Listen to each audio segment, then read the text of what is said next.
ƙare ya ci gaba da ambatan Allah madaukin sarki, yana ganin wannan shine abin da yafi alkhairi a gare shi. To yaya kake tsammani kai da wayanka da hankalinka ka rinka ɗauko abin da zai iya bugar da kai ya sa ka cikin maye, wai da sunan ka ɗauka cewa wannan wayewa ce, da sunan ka ɗauka wannan ci gaba ne. Na'am, ci gaba ne, amma irin na mai tonar rijiya, yana ƙara shiga ƙarƙashin ƙasa, yana ƙara halaka, yana ƙara yin ƙasa, yana ƙara cewa an samu ci gaba. Allah ka gafarta mana.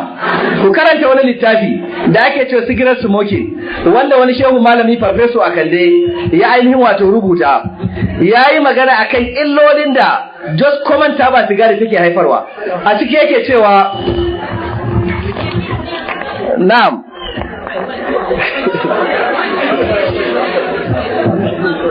gai lahiya na muna ji kun kawo mana wanda bai da amfani. Hausawa suka ce wajen neman gira rasa ido. Allah ka gafarta mana. A ciki yake bayyana cewa ganye na taba sigari, ganyen kawai yana kunshe da chemical compounds da sun kai wajen 3,000. Chemical compounds wajen 3,000 da ke ciki, mafi yawansu suna cutar da gangar jikin ɗan adam.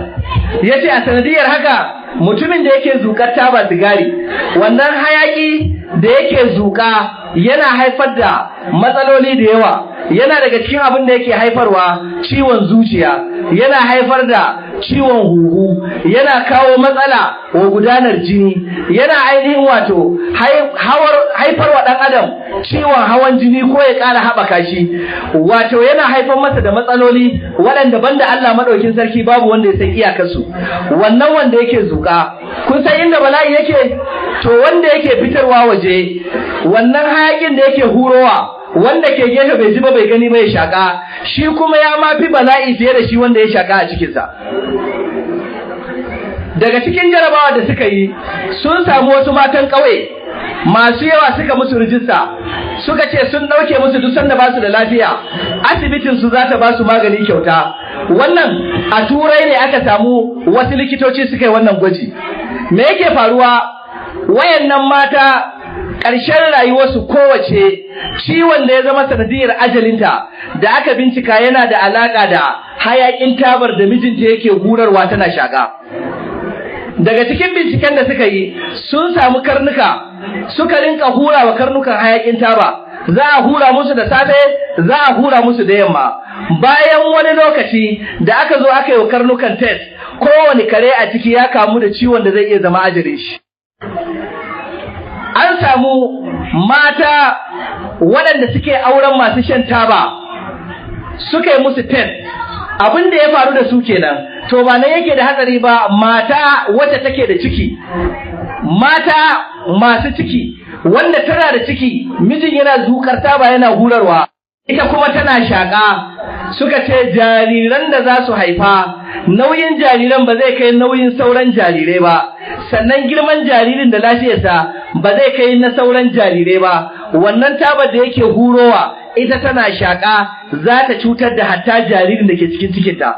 Sannan an tatsi nonon wasu mata masu shayarwa waɗanda ba su ke shan tabar ba, mazajensu ne ke shan tabar, suna hurar da hayaƙin, su kuma tunda suna cikin ɗakin dole za su shaƙa.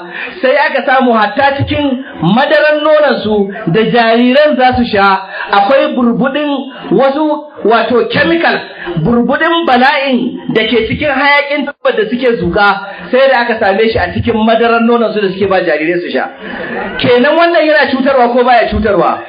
Kenan kashe kai da halaka kai, wannan baya kiran shi wayewa, sakarci ake kiran shi.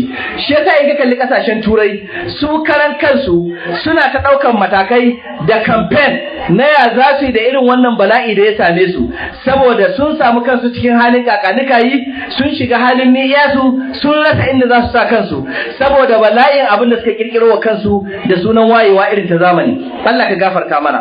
Yana daga abinda wannan lalatacciyar wayewar ta zo wa al'umma da shi, yaɗuwar alfasha da ta shafi zina da luwaɗi da maligo da wayannan abubuwa a wasu wurare ne suka yadu, yanzu wayannan abubuwan sun yadu a cikin al'umma kwarai da gaske. Duk inda ka zagaya abin da yake faruwa kenan. Su turai da kuke kokarin koyi da su, za ku mai da su sune kulafa'ur rashidun naku. Ku je ku ga yadda suke rayuwa mana. A 1988 FBI Federal Bureau of Investigation sun yi releasing wata data a cikin suke bayyana cewa a cikin kasar America a jiha guda ɗaya kamar jihar San Francisco a kowace shekara ana zubar da cikin shege sama da sau miliyan 1 a jiha guda ɗaya. Wannan wanda aka zubar ba wanda aka barta ta haihu ba, sama da miliyan 1 cikin shege da ake zubarwa a jiha guda ɗaya tallintan.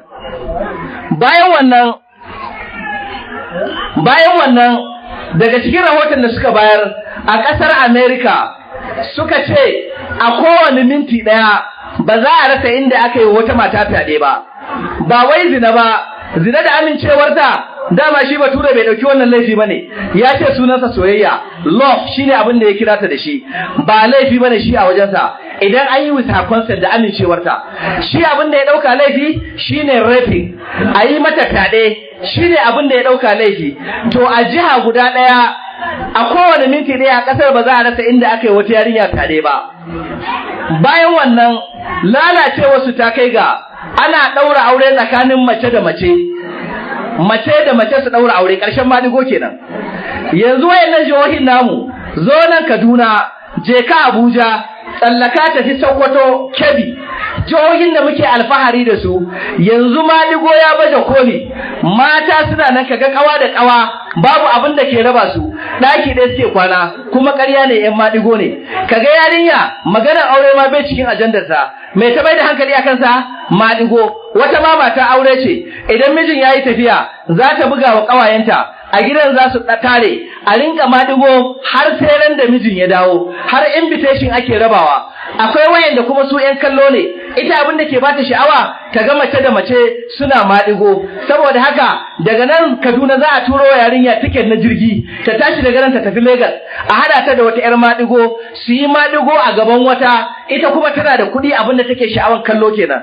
Yanzu haka maganar da ake akwai ƙungiyoyi na ‘yan maɗigo suna nan, kuma abin da zai baka haushi yawanci masu kafa ƙungiyoyin da shugabanninsu za ka samu ‘yan boko ne ko wata tsohuwar darakta ko matar wani gwamna ko tsohon gwamna ko wani famanan sakatare ko wani minista ko sanata ko wani tsohon dan wuta, duka irin su ne masu asasa wannan shegantaka a cikin al'umma. Abu ya riga ya kai matakin da ya kai, sai dai mu roƙi Allah, mu yi addu'a Allah ya kare mu daga wannan bala'i.